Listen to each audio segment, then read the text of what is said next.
Happy morning. Hope all are fine. This is Fareeda. நம்ம எல்லாருக்குமே நார்மலாக தெரிஞ்சிருக்கும், ஒரு லாங்குவேஜ் கற்றுக்கோன்னா அதுக்கு பேசிக்காக 4 ஸ்கில்ஸ் ரொம்ப தேவைன்னு சொல்லிட்டு. ஃபர்ஸ்ட் ஒன் பார்த்தீங்கன்னா listening, second one speaking, third one reading and fourth one வந்து ரைட்டிங் ஸ்கில்.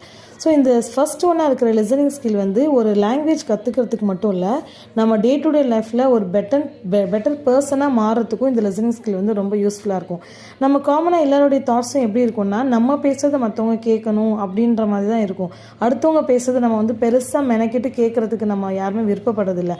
ஆனால் இந்த மாதிரி அடுத்தவங்க பேசுறதை நம்ம கேட்குறோம், அந்த லிசனிங் ஸ்கில்லை நம்ம வந்து நம்மளுடைய விஷயத்தில் வந்து கல்டிவேட் பண்ணோன்னு சொன்னால் நம்மளுடைய லைஃப் ரொம்ப பிரகாசமாக இருக்கும். எந்த ஒரு ரிலேஷன்ஷிப்பும் அதில் வந்து ரொம்பவே அழகாக ப்ரொடெக்ட் பண்ணப்படும், ப்ரிசர்வ் பண்ணப்படும்.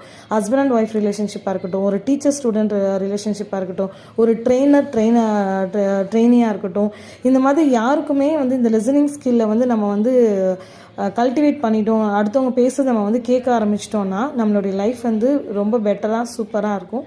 ஸோ லிசனிங் ஸ்கில்லை வந்து நம்ம வந்து என்கரேஜ் பண்ணுவோம். That's 1 minute. See you tomorrow.